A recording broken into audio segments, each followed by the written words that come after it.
Right, so hi, my name's Kelly and welcome to my channel, Kelly Ann Jones. I'm going to change the name of the channel at the moment because it just doesn't seem right saying Kelly Ann Jones. But anyway, this video is about coloured pencil techniques that you'll probably know most of them, but this is just for those who haven't got a clue what different types of techniques there is. So the first one I'm going to show you is stippling. So if I choose, I'll use a green. So stippling is basically, let's draw a little box. Stippling is just tiny little dots all over the page.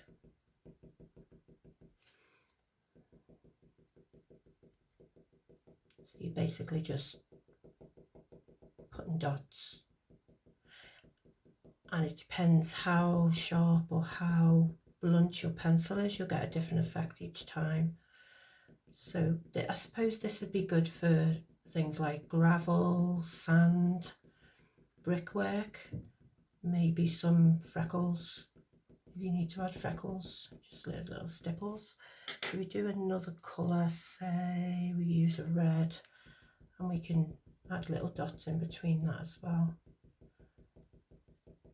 So that's just basically what it is really. So it's just tapping your pencil, making tiny little dots all over the page. So the next technique is hatching. So we create a different box, and we'll use the red pen. Hatching is basically just lines going in the same direction all across the page. This would be good for things like hair, fur, grass. So we wanted to do another colour, so we add some more lines, create some good techniques with this. So, you know, it's just basically lots of lines all over the page. So if you wanted to create fur using the hatching method, maybe use a brown. So say the fur was going in this direction, you'd put your pen down and you just lift it up slightly, and you'd keep going in that direction, but it's still like a hatching method because all the lines are going in the same direction, and then you'd overlap them, and so that's a good way. Or if you were doing grass, you'd start from the bottom up, and it'd still be all the going, and then you'd add your darker and your lighter to add depth. So then cross hatching is, let's do the blue, just do a little square. So cross hatching is basically the same as this one, but you're going in one direction like this. I'm just doing this haphazardly, it's not anything fantastic, and then you just change directions. See, I like this idea. It makes like looks like metalwork stuff, but you know, if you build up different colours, so I haven't got a variety of colours on me at the moment, but it's to get the gist anyway. So then you could do darker, to give it more depth. If you do it. So there, it's basically cross hatching, all going in the same direction, and then overlap it again, going in that direction.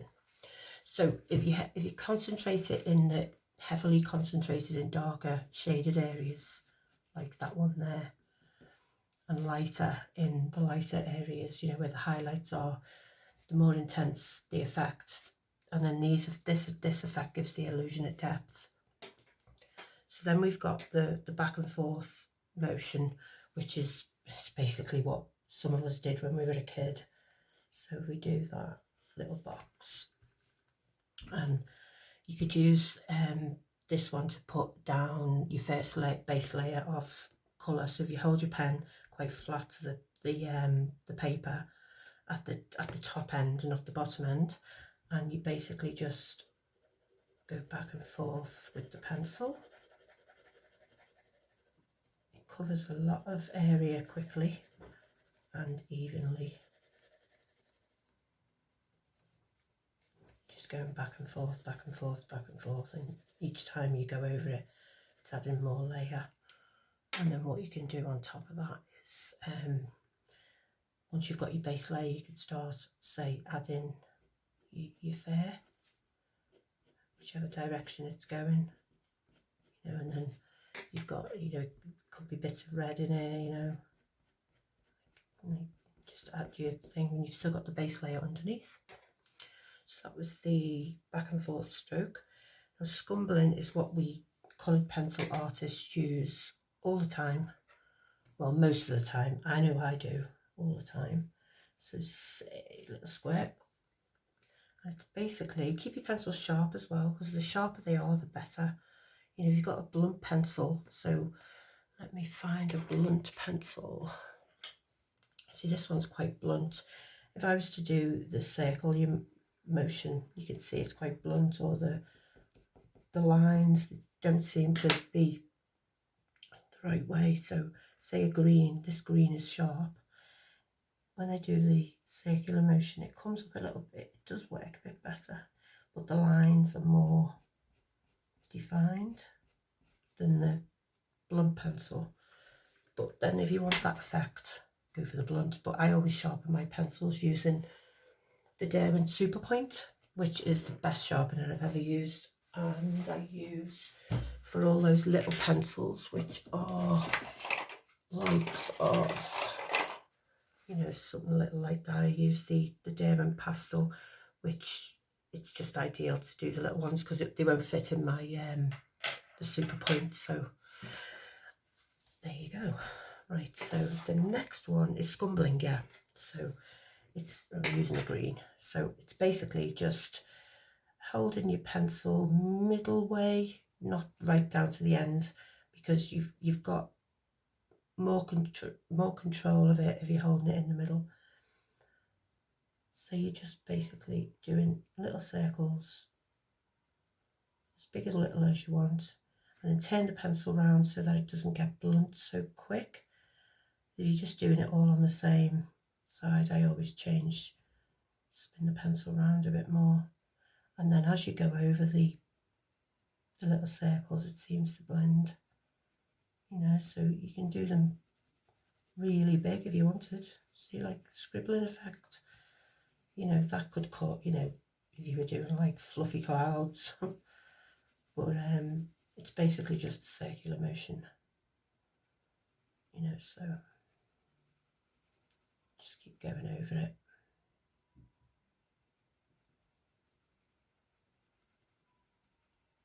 So then if you wanted to add another colour, say, don't think that one would work, green, I'll use the dark red.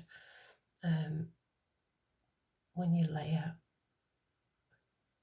layer over, you can still see the green underneath. If that's what you wanted, you'd use better colours actually than this, but these are the ones that I had on hand at the moment, so it doesn't look quite good that way. Green and red, and then you could go over it again, you know, in the circular motion. So that's the circular motion. It's called stumbling. Now this other one is sgraffito. So this I use a lot. So if we were to use, I'll use a brown. So say for instance, we laid down our base colour using the back and forth method, like that.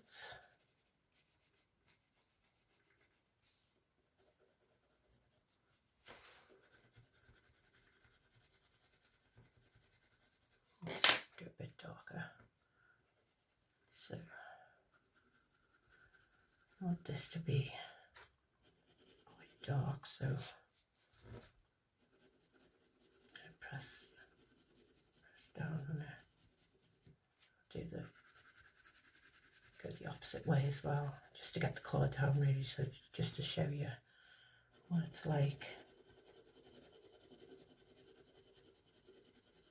This paper's the Taylor and Rowney Aqua Fine Smooth. Yep, hot pressed. It's not my ideal paper. It does for some things, but I tend to like the more textured paper. So do a few more layers just so that I can show you what I mean anyway. Okay, wipe away that blusher brush that I use just to, you know, wipe away the excess dust from the coloured pencils. Now, right, so the Frotto, no, that's not it. The Sgraffito, Sgraffito,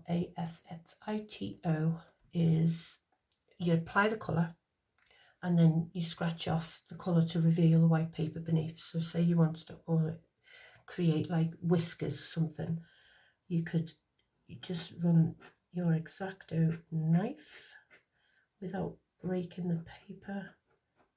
You're just taking that layer of colour off, like that. Just keep going back and forth in it. It's quite thin. Looks quite nice. Just gives you a subtle highlight. Well, not well, yeah, subtle highlight. So that one is that one. And another one is frottage. I've never heard of frottage before, but today I do, because I looked it up because I'd heard it from somewhere before. I can't remember where I heard it from, but frottage is basically, it's similar to the back and forth method where you use the size of the pencil, but instead of it you're just using it as a base layer, you're using it to pick up the texture of the paper. But because this paper isn't textured, you can't see it. So if I grab another piece of paper with a bit of texture on, which is this one, which is the Bockingford 300 grams. These are just samples that I got. So this is a textured paper. So if I was to draw a square and I was to run that pencil over it, I could see that texture coming right through. Now that would be a great, that would look lovely as like stonework, or, you know, a road or something, you know, because you've got the texture. If you use like a grey pencil, let's find a grey. The only grey I've got is my Uni Posca pencil. So if I was to do that, to say it was like a tarmacy floor. Tarmacy, is that a word? So you do that, and you pick up you go over it with a bit of black in some areas, and you can find that it just looks like, you can see the white underneath in it. It looks like gravel, where you could pick out a few, you know, dark pieces, and good effect. I might try that. I might try a drawing with the frottage. So that one's the frottage. Now the indenting and the embossing method is a really good method. So where is my embossing tool? There it is. So if I was to say I wanted to create, let me think. Say I wanted to create, say I was drawing, say a whatever, doesn't matter, I can't even think. So say I wanted to do some zigzaggy patterns. So you're pressing really hard. I'll use the brown pencil again because it seems to be, I'll go over them a little bit more. So I'm pressing really hard. So as I'm pressing hard, I'm flattening the tooth of the paper down, and it's leaving like a groove in the paper in the shape. So what happens then is when I go over it with a pencil, using the side of the pencil just to get the first layer, where I've pressed down the paper, the coloured pencil is only going to the surface of the paper and it's not going into that little indented bit. So the harder I press, it still won't go in to the groove. Except if I was to go, actually, even if you go around it, it still shows some white. So it's a really good way of getting a really dark. I'm pressing really hard here, so it's not really going into the paper because there it did, because it's the highlight has been pressed down so hard. But there you go. So that's the indenting method. So they're the techniques that I use. I haven't used the stippling method that much, but I'm going to try and do a drawing for each method and use like a drawing just using the stippling method, a drawing just using the hatching method, something that I can create just doing the cross hatching and so on. And then I'm going to see what I can come up with, and I'll probably post them when I've finished them. So thanks for watching, and we'll catch up soon. Bye for now.